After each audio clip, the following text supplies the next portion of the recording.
man, what do we have here? Another Mercedes SL Coilover conversion about to happen. This is a 2003 SL55, and this is from Tennessee. This is silver, pretty silver. You know how Mercedes does. Silver is always beautiful on these cars. And it has red interior. Oh man, let me do my quick walk around. This just got dropped off, and I am about to be able to convert it to get rid of the problematic ABC. Now, do I have the key for it? Let me see. I have so many keys. Okay, this is it. Put a little label on it so I know which one it is. Good, okay. The automatic locks work. Those are air controlled, by the way, pneumatic. Sometimes those don't work. Now, look at this interior. Woo-wee. I love the red interior. You know, I had the opportunity to buy a 2006 white exterior, red interior SL500, but I didn't do it because there was a lot of broken components and pieces in there. The leather was worn, but not ripped. I was going to buy it and strip it and install it into my SL55, but I didn't do it because I'm just too busy to take on projects right now.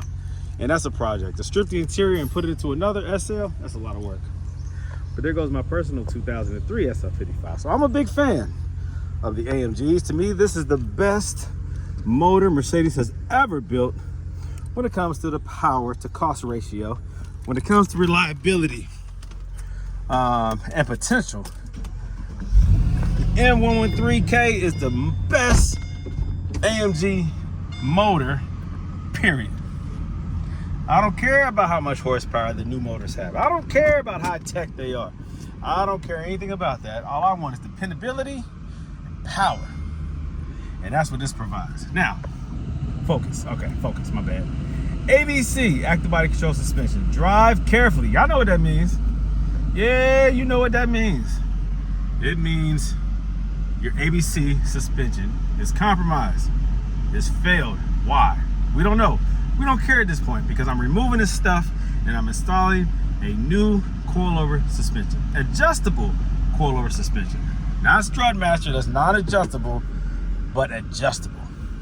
That allows you to be able to make it as high or as low as you want it, and you can adjust the dampening settings to make it as firm or as soft as you want it.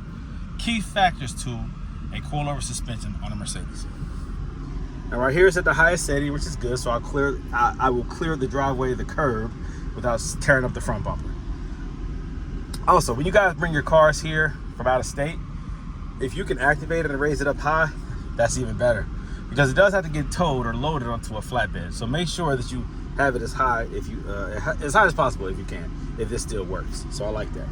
Now this right here is something you don't see every day. The distance right here, Distronic, I guess, allows you to adjust this, and also your warning.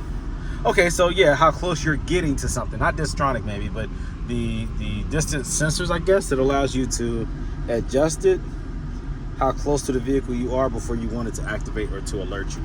I believe that's what that is, and that's cool. I've never seen that on the SL, so that's nice. I always see like a blank or like a cap instead of an actual functioning button. So that's pretty cool. All right, let's adjust these mirrors because I can't see jack.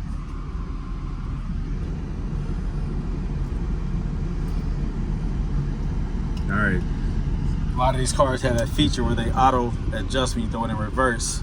I didn't put it in reverse. That probably just happened during the towing process. All right, so I'm gonna get this car into the driveway where I can do my thing. Removal of this ABC suspension. It's up high all the way, and it's locked out, and it has a bolt-like feel to it. So it's not going to feel soft and constantly adjusting to road conditions. When it's locked out like this, the valve blocks, they lock out, the fluid seizes or it stops in its current condition, keeping the car up in the air long enough for you to be able to tow it. That's the whole purpose of it. It locks it out to prevent further damage. Your pump is still pressurized. Well, it may not no longer be pressurizing the system, but it's keeping it at that bar pressure. And it's keeping the valves locked out, like the solenoids on the valve blocks are preventing the fluid from going in and out, and the adjusting that it naturally does when operational. So it's in lockout mode, and it's in its highest setting. A safety feature, safety measures, you know what I'm saying? Okay, now let me see if I'm in enough. Oh, I see right here the baking effect of that liner. So at some point it has had a fluid leak. I don't see fluid right now, but the hydraulic top at some point had leaked, causing that to warp. That is common, unfortunately. All right, let's see where I'm at here. All right, I'm gonna pull her back a little bit. I need some room up front to do my thing.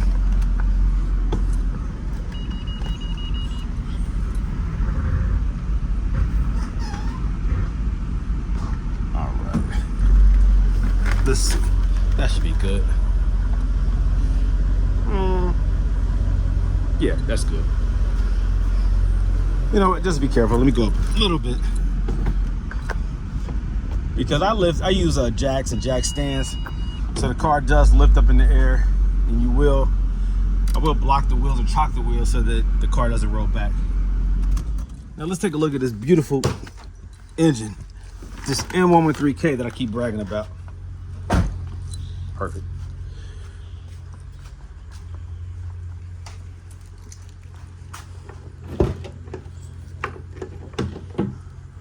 Woo, beautiful.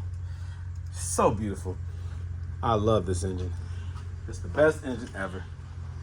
I have it in my G55, my S55, my SL55, and I have another one. What is it?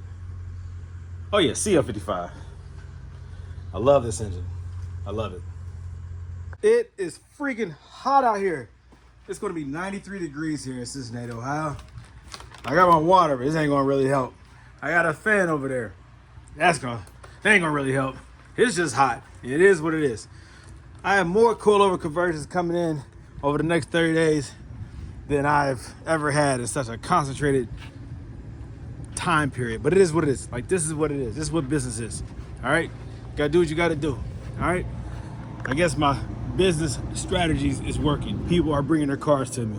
And I'm happy. I'm happy. So I gotta get to it. Now, Tennessee, all right? SL55 AMG. You know, this is one of my favorite vehicles. I have the coilovers right here. We are not going with as I usually recommend, the Swift Spring upgrade. That's what I usually recommend for the AMGs and the big V12s. We are going to do a standard spring, which is just fine. The car will handle just fine.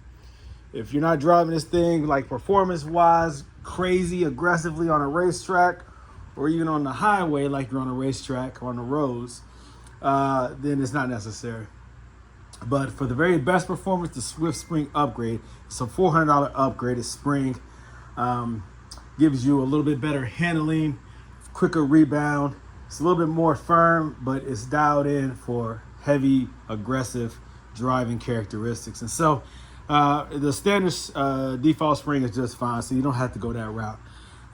That's kind of like a young man's thing, a young man's sport, you know? I like to drive aggressively, so, you know, that's my thing. But these right here, man, beautiful cars. They require a little bit more extra because you have a little bit more extra stuff. You have an extra belt for the supercharger. This stuff right here, this cooling, extra lines, they kind of get in the way when trying to remove this pump. It's still the same ABC pump. There is no difference between the AMG, non-AMG. The pump is still the same, referring to the ABC pump that pressurizes the system and the power steering. Still start off the same way. You still remove all this stuff. You still pop this up out the way. Make sure not to break anything. Lift it up, move it out the way. You still pull this off. All right, you still do the same thing over here. Be intentional when you pull it. Don't break anything. This hose right here, you're gonna play around with this right here, so it's gonna be a lot of bumpiness. So you wanna take this off out of this little catch right there so that it doesn't create unnecessary tension. You want this to have some play to it so it can kind of move out the way as you bump into it. This right here has to be pulled out. You're going to reuse this. This right here is going to be gone. You have to get access to the bolts that secures the ABC pump to the engine block. You have to get that pulley off. So while the belt is on there, you take off those 3 nuts, those E14s or E12s. You can use either socket for that, or you can use a 10mm socket to break those loose. You take those off, remove the belt, put the 17mm cheater bar onto the tensioner pulley, pull that back to get the front nut off of the ABC pump that you cannot access unless you do that. You're going to get up underneath. You're going to take off the bar that secures it to the engine block, the pump to the engine block on the back side. You're going to take that bolt off of the engine block. Then you're going to go from the top. Then you remove all the little small bolts. You can use an 8mm, or you can use a what is that? A E12, I guess, socket? Nah, I don't know. To get those off, I use an 8mm socket. The ground wire, the bar that goes to the engine block, there's a support on that that has a couple of those bolts in it. You got to remove to get that out. You can't have access to that until you remove this anyways. There's a 19mm banjo bolt that runs into the high pressure ABC line off the backside of the pump. You can see it. Got to break that loose with a cheater bar. Use 2 sockets, put them together, break it loose, boom, boom, boom. Ha! There's a lot. The sensor, the plug, you take that out, you cut it, move that out the way. You're going to reuse, like I said, this again. You're going to use that same hose and connect it to the new power steering pump. Yeah, it gets a little funky when you're working right here because it's tighter, so it's going to be hard to pull that ABC pump out of there on the AMGs because this is in the way too. So it's cramped. You got more stuff, so it's hard to get that pump out of there. But it takes determination, focus, and patience to do it. All right. So after I do that, then I start removing the lines and the blocks and the dampeners. You have to remove the stuff from the underside, the splash guards and all that stuff to get access to everything that you got to remove. You got to remove stuff that's running to the back and the blocks, lines. Whew, it's a lot of work, guys. And it's hot out here. So I am not going to record the process because I want to get this done. And I don't want to be out here sweating and sweat dripping on my phone. I'm trying to record this stuff. But I'm explaining to you the process, all right? So, thank you for watching this video so far.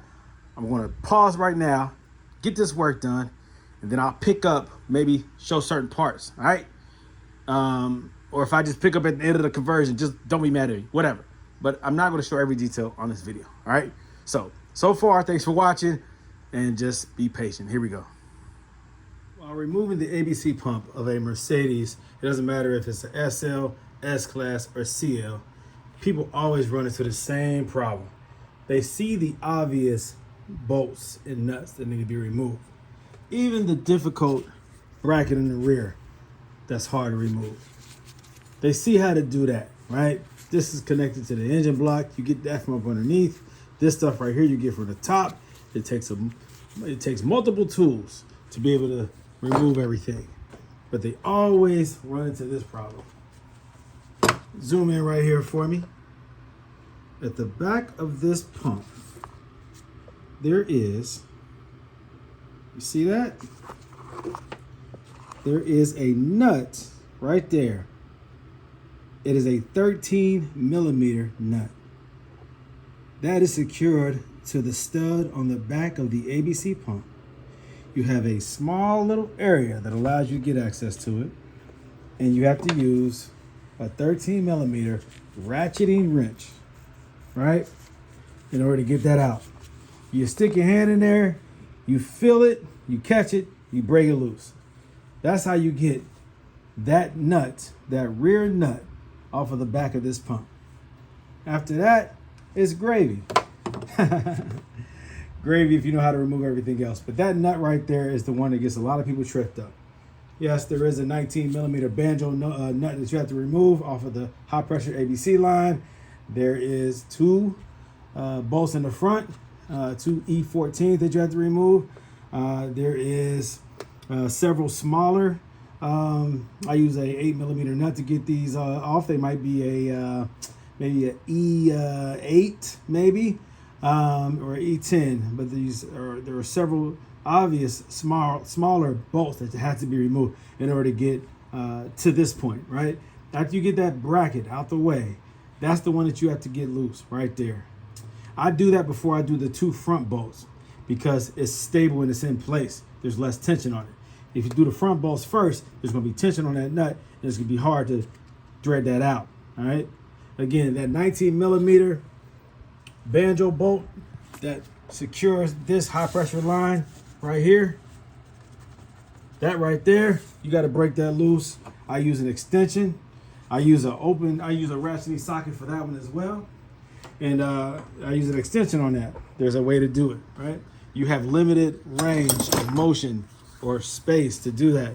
This is my ratcheting wrench right here that I use, and then I use an extension. So I put this onto the banjo bolt itself, and then I use this as a cheater bar to break it loose. All right, like this or like this. Hold on. There you go, just like that. That allows you to have extra leverage to break that loose. You only have so much swing, but that's how I get it loose every time. All right. The high pressure power steering line, people have a hard time getting this off. It's hard to get it off when the pump is still in place. If you get all the other bolts loose and then you can move the pump itself and change the angle, it's easier to get that off with a regular ratcheting or open face wrench. What I use though to make it much easier is I use this. This right here is for a line, like a brake line or some sort. This is a 17mm. I use this all throughout the AVC system to break them loose. This right here, it has an angle to it, right? The flex head, and it also is a ratcheting. So that allows you to put this onto that line, angle it, and then break it loose. Otherwise, you're at a bad angle and you're gonna wind up stripping that bolt, the head on that bolt. So you don't want to do that because you need that bolt again. You need this again for your new pump. That's if you're converting to a standard power steering pump. So don't strip that, guys. I see too many people do that. I used to do it until I got smarter. So with experience, you learn how to do this. I do these all the time. I know I'm like the back of my hand. For those of you who are doing it for the first time, if you run into an issue, reach out to me. I know how to do it. I know what issue you're going to run into. All right, I can help you out. Again, to get access to all this stuff, you need to remove that reservoir. Get the reservoir out the way. You're going to reuse this one for the new standard power steering pump, but I'm deleting ABC, so you don't need that ABC reservoir anymore. So get that out the way. You gotta have it out the way anyways to get access to everything that you need to remove this pump. All right, you need a space. All right, you need the leverage. You need the swing. You need the visual. You got to put some light down there to see, like I said, the back of that pump. All right, so do what I do. Do what I say, and if you run into any issues, give me a call, let me know. And that's how you remove that ABC pump every time, consistently, like clockwork, all right? That belt has to stay on that pulley in order to break those 3 smaller bolts loose on the front of the pulley. And then you remove that belt in order to pull the tensioner back and get access to, you remove the pulley, the belt and the pulley, and then you have to pull the tensioner back to get access to the long E14 bolt that runs in the bottom. The tensioner pulley is in the way, preventing you from having access to that on the 02 through 06. The 07 through 11, you can still get to it without holding that tensioner down, okay? So I have plenty of tips, guys. There's so many ways to do this, but I have the quickest and fastest, most effective way to do it. So listen to me. All right, and just like that, this car is done. You see, I had to rush to make this happen. Not rush the actual process, but I couldn't make video content of everything because I'm busy, very, very, very busy. I have a lot of cars coming, a lot of cars going. I still have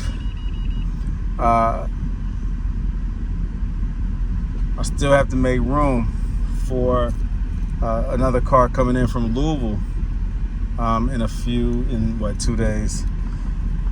So went on ahead, decided to finish this one, get it pulled out, go ahead and drive it, see what it does. Ooh, a lot of creaking going on. Yeah, the chassis flexes on these cars, so you can hear the creaking in the roof sometimes. Yeah, this is an AMG, baby. So this is a very fast car, very precise. It has a beefier suspension setup from the factory. The transmission is tuned differently. The engine has way more power than the factory standard. I'm sorry, V8, the 5.0 liter N113. This car is a beast. This car is a beast. Whew. AMG, baby. I love it. So yeah, this car right here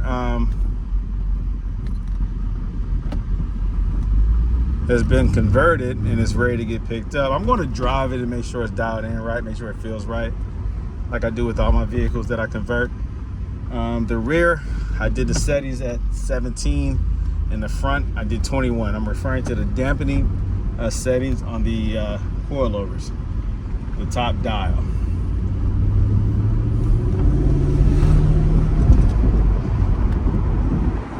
So tonight, I'm just going to take it around this part of the neighborhood.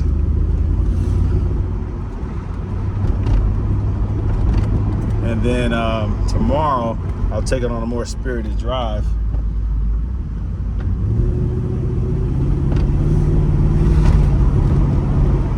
I might firm up that rear end just a little bit. Take it to 18. I think 18 feels better. I love the growl, the natural sound of this supercharged V8. I love it.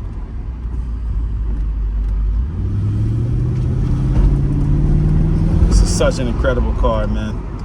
It's one of my favorite cars Mercedes ever made.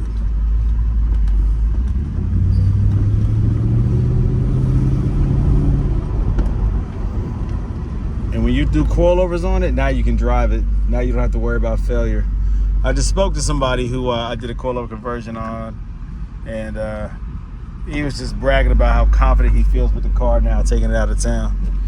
It's such a cool car to drive, man. Such a cool car to own. I gotta clean this bad boy up. It's dirty, but it is done mechanically. Like the conversion is done. I just gotta do some cosmetic stuff to it, clean it up. But right now, she's good. What's different about converting a SL55 in comparison to an SL500? Well, a couple things. The main thing that I don't look forward to is dropping the rear mufflers in order to get that bolt out of the inner control arm. You don't have to do that with the SL500. You simply have to jack up the exhaust so that bolt will clear. But with these, you have to actually drop it. So you have to take it off the hooks and then drop it. And it is a beast trying to get those back on. The rubber with the metal surround joints that supports, that hangs or attaches to the hanger of the muffler. Very hard to get on, okay, once you get it off. But I did it. I do it on all the supercharged, right? That's the hard part about it. But I do it. It has to be done. I don't know another way. Somebody might have told me there's another method, but I haven't tried it. But this right here is ready, good to go. Very nice, very nice. Height-wise, I did the 3/4, increase the length of the struts and then decrease it by 3/4.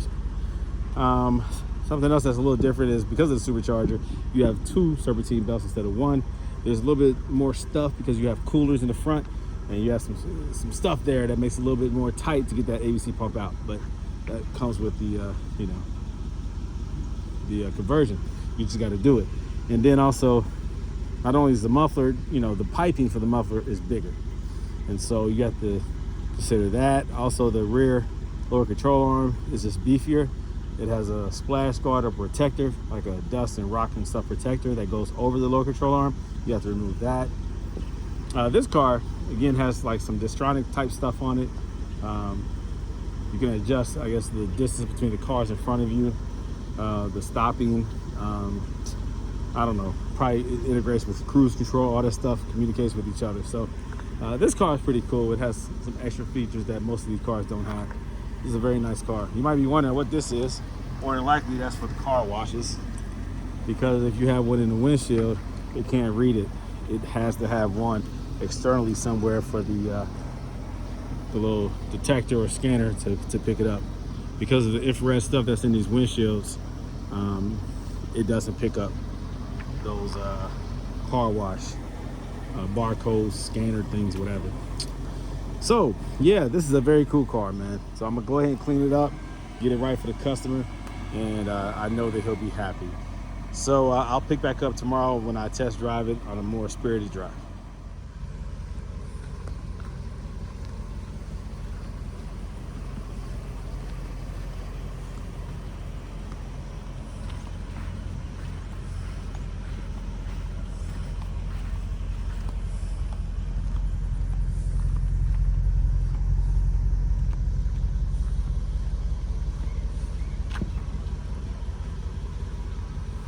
So I pulled this one back in because the other day I went and I got the ABC coated out, but while driving it I was hearing some creaking noises in the front. Now I don't want the customer or anyone who buys Silver's Neomax to think that these coilovers cause creaking noises or some type of popping or grinding or any type of noises that were not there before.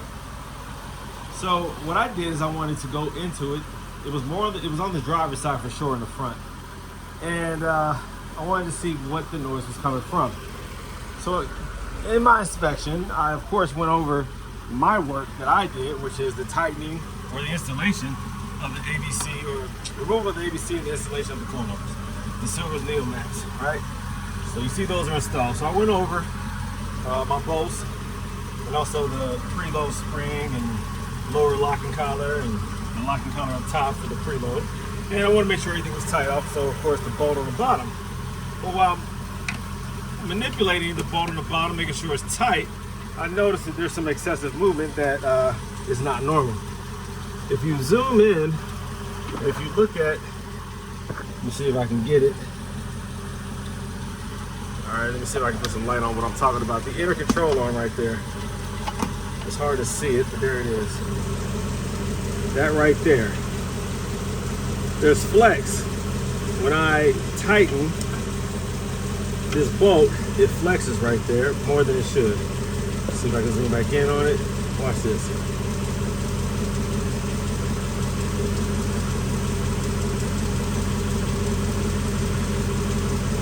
That's the lower control arm. That's the lower control arm bushing. Right where it connects to the frame or the chassis. So that right there has some wear to it. It shouldn't flex like that. It should be perfectly even. It should not flex excessively when I tighten up that bolt. That right there is an indicator of some wear. There's a rubber bushing in there that sits on, and it appears that there is some wear to that. I'll go ahead and put this back on there again, and I'll attempt to tighten it, and you'll see that thing flex. You see that? That shouldn't happen. So that's indicated to me that that bushing needs to be replaced. And that makes sense, because when I took it to the Mercedes mechanic, he thought the same thing. After he did the coating out, he drove it and he said, yeah, he can hear that. And he felt like, yeah, that was probably the same issue as the, there's some kind of bushing, lower control arm bushing of some sort that probably wore out. And so that's what it is. That's what it is. Could that have happened with the ABC acting up? I don't know. It's just a natural wear and tear component. But it should be a little tighter than that. So I'm going to say that that is the contributing factor to the noise. So going over everything, trying to figure out where this noise is coming from, I'm looking at the bushings here and the bushings here and the outer control arm bushings. and also the upper right here. But what I'm seeing is when I'm applying pressure with this to the lower control arm, the bolt that secures the strut, the bottom bolt, this whole lower control arm flexes. Now zoom in right here with me. That shouldn't happen. So you have an inner control arm, lower control arm bushing that is worn out, and that's causing that noise. Again, that's when I'm applying pressure to this, when I'm tightening it, it's causing flexation of that abnormal flexation. That should be very balanced and stiff. It should hold in place. So that's with this car in the air. So imagine it with a tire on the ground. There's more strain, of course, more pressure on that, and so that rubber bushing in there needs to be replaced. Okay, so now I'm on the passenger side and I'm doing the same test, and I can see here that there's less distortion, that it's more even. There is slight flex, but not excessive flex.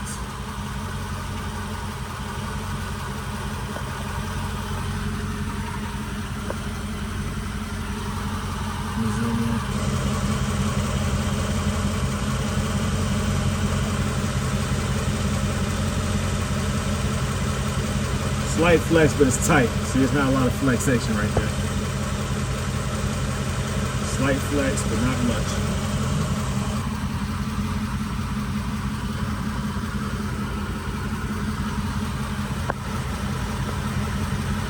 So it's better on the passenger side, more wear on the driver's side.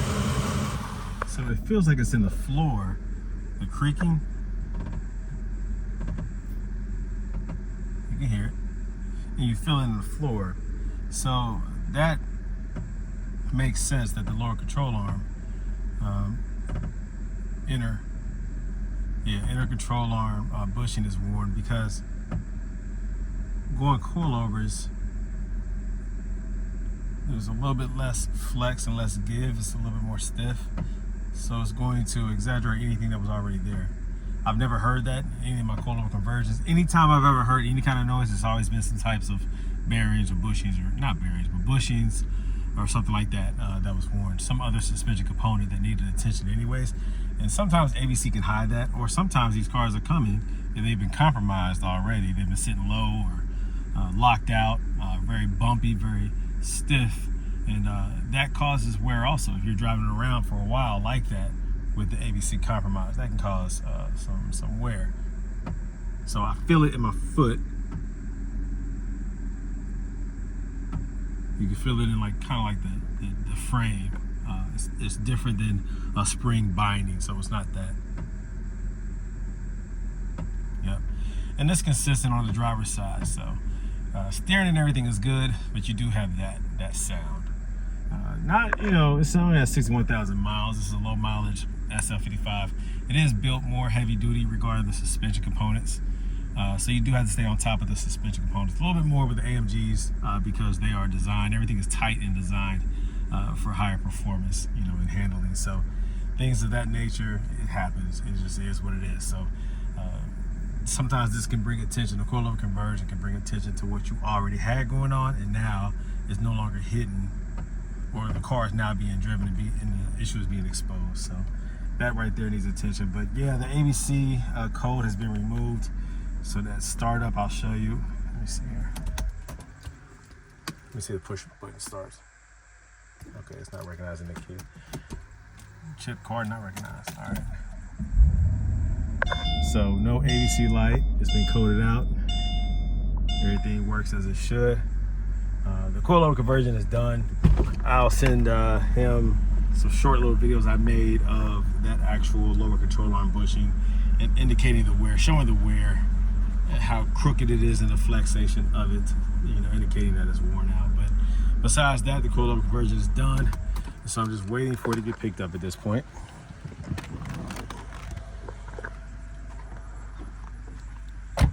I do have to clean it up because those wheels are horrible. Nah, it's just dirty overall, so I do, give it a little bath. But yeah, coilover conversion is done. Now, this one right here, I actually just did. And this is, it has a Wisconsin plate.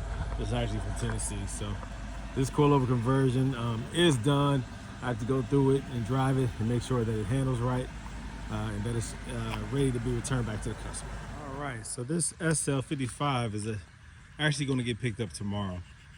So I am washing the wheels by hand real quick with a little bucket of some car wash and some water. I'm gonna clean those up because they are dirty. They did come dirty, but just taking them on and off, I added to the dirt. So I'm gonna clean them up real quick. I added this little gift right here. This is my business card as well as an air freshener, Gold Element Autoworks air freshener. So I put that here in the center console for him.